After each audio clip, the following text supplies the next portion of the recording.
Hello everyone, welcome back to my channel. তো আজকে তোমাদের সাথে আমি একটা দারুণ রেসিপি শেয়ার করতে চলেছি। তো চলো বেশি কথা না বাড়িয়ে ভিডিওটা শুরু করা যাক। এখন তো বর্ষাকাল শুরু হয়ে গেছে, তাই বাজারে কিন্তু খুব ভালো ভালো লোটে মাছ পাওয়া যাচ্ছে। তাই আমিও সেদিন হাফ কিলো মতো লোটে মাছ নিয়েছিলাম। আর এই মাছটা দেখে না আমি আগে ভীষণ নাক সিটকাতাম, কিন্তু এখন আমার এত ভালো লাগে খেতে কি আর বলবো। এই রান্নাটা শিখেছি আমি শাশুড়ি মায়ের কাছ থেকে, রেসিপিটা কিন্তু ওনার। তো আজকে আমি বানাতে চলেছি লোটে মাছের ঝুড়ি। এই লোটে মাছ কিন্তু অনেকেই অনেকভাবে রান্না করে, কিন্তু আমি আজকে তোমাদের এইভাবে রান্না করে দেখিয়ে দিচ্ছি। তোমরা একবার ট্রাই করে দেখতে পারবো, দারুণ হয় খেতে। তো লোটে মাছ পরিষ্কার করা তো খুবই সহজ, যেহেতু এই মাছে কোনো আঁশ থাকে না। আমি প্রথমে মাছগুলোকে ভালোভাবে ধুয়ে তারপর নুন হলুদ মাখিয়ে প্রায় অনেকক্ষণ আমি ঝরা দিয়ে রেখেছিলাম, যাতে জলটা পুরোপুরি বেরিয়ে যায়। আর তোমরা তো জানোই লোটে মাছে প্রচুর পরিমাণে জল থাকে, তাই ভালোভাবে মাছটাকে ঝরা দিয়ে নিতে হবে। তারপর এখানে আমি 300 গ্রামের মতো পেঁয়াজ কুচি করে নিয়েছিলাম, আর লাগবে অনেকটা পরিমাণে কাঁচা লঙ্কা কুচি আর অনেকটা পরিমাণে আদা আর রসুন বাটা।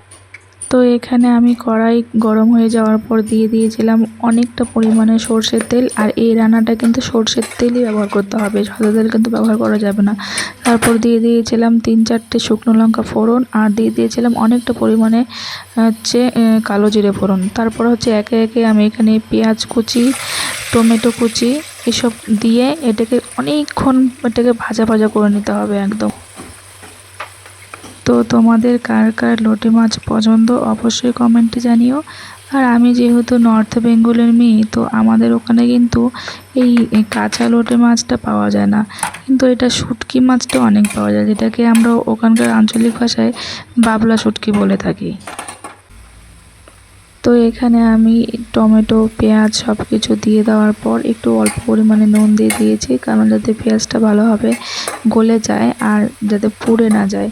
এখন এটাকে 5 থেকে 7 মিনিট ভালোভাবে পেঁয়াজটাকে ভেজে নিতে হবে। তারপর দিয়ে দিতে হবে আদা আর রসুন পেস্ট। এখানে কিন্তু রসুনটা অনেকটাই পরিমাণে আমি নিয়েছি, কারণ মাছের একটা আস্তে গন্ধ আছে লোটে মাছের, তো সেটার জন্যই আমি রসুনটা বেশি পরিমাণে দিচ্ছি। আর আজকের এই লোটে মাছটা আমি যেভাবে রান্না করছি, সেটা কিন্তু আমি একদমই ঝোল ঝোল করব না, একদম ড্রাই করব, মানে যাতে কোনো জল না থাকে।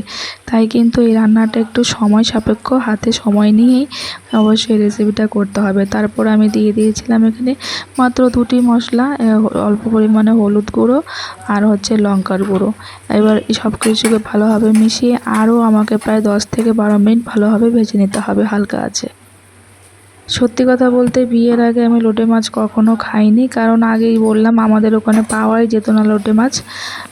আমি কিন্তু প্রথম খেয়েছি এটা আমার শ্বশুরবাড়িতে এসে, মানে কলকাতায় এসে। প্রথম খেতে আমার একটু অসুবিধাই লাগতো, আমার একটু গন্ধ গন্ধ লাগতো। তারপর যখন দেখছি যে আমার বরের এই খাবারগুলো ভীষণ পছন্দ, আর আমি রেসিপিগুলো শাশুড়ি মায়ের থেকে শিখে তারপর যখন আমি নিজে রান্না করি, আর এখন মানে আমি এত ভালোবাসি খেতে, এখন আমি বরের চেয়েও আমি মনে ভালো খাই আর কি। তো কথাই আছে না, মানুষ হচ্ছে অভ্যেসের দাস।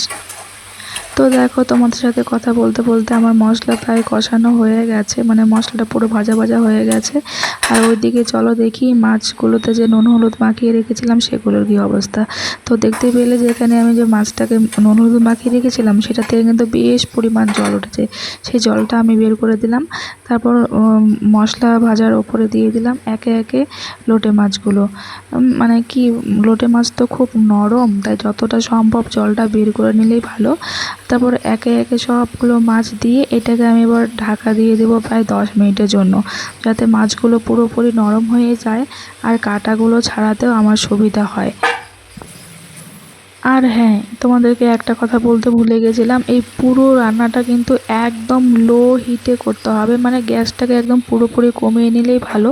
নাহলে ওই আঁচ বাড়িয়ে দিলে কি হবে, মাছটা কিন্তু পুড়ে যাবে আর তখন পোড়া পোড়া গন্ধ হবে। তো দেখো আমি 10 মিনিট ঢেকে রাখার পর ঢাকনা তুলে দেখছি যে এখানে মাছটা কিন্তু পুরোপুরি একদম মোমের মতো গলে গেছে। আর এখানে আমি একটা কাঁটা চামচ নিয়ে নিয়েছিলাম। তো কাঁটা চামচের সাহায্যে এবার আমি কাঁটাগুলোকে তুলে নেব। কাঁটাগুলো এমনিতেও লোটে মাছের কাঁটা অতটা মানে শক্ত শক্ত না, কাটা থাকলেও কোনো ব্যাপার না, তবুও আমি রিস্ক নিই না, মানে কাটাগুলো ছাড়িয়ে দিলাম। আর এবার হচ্ছে এটাকে ভালোভাবে ঘেঁটে দেব। যে এই পর্যায়ে কিন্তু অনেকে এই রান্নাটা এখানেই কমপ্লিট করে দেয়, কিন্তু আমি এরকম রাখবো না, আমার ঝোল খেতে একদম ভালো লাগে না, তাই এটাকে আমি পুরো একদম ড্রাই করব। এটাকে আরও প্রায় আমি 15 থেকে 20 মিনিট লো আছে এভাবে ভাজা ভাজা করে নেব। তো দেখো যখন আমার ভাজা ভাজা হয়ে গেছে মাছটা, তারপর আমি কয়েকটা গোটা কাঁচা লঙ্কা দিয়ে দিলাম ঝালের জন্য, যে যেরকম ঝাল খেতে ভালোবাসে। দেখতেই পারছো কতটা লোভনীয় হয়েছে, খেতেও কিন্তু দুর্দান্ত হয়েছিল, বিশ্বাস করে একটুও বানিয়ে বলছি না। তোমরা যারা লোটে মাছ পছন্দ করো না তারা একবার এইভাবে বানিয়ে দেখবে বাড়িতে, সবাই হাত চেটে পুটে খাবে। তারপর এখানে রান্না আমার প্রায় কমপ্লিট হয়ে গেছে, তারপর আমি বেশ মানে খানিকটা পরিমাণে দিয়ে দিয়েছি ধনেপাতা কুচি।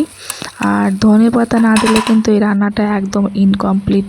অনেকেই ব্যবহার করে না, কিন্তু আমি দিয়েছি, আর তাতে কিন্তু টেস্টটা দুর্দান্ত এসেছিলো। তো আজকের ভিডিওটা তোমাদের কেমন লাগলো অবশ্যই কমেন্টে জানিও, আর চ্যানেলটাকে সাবস্ক্রাইব করে দিও।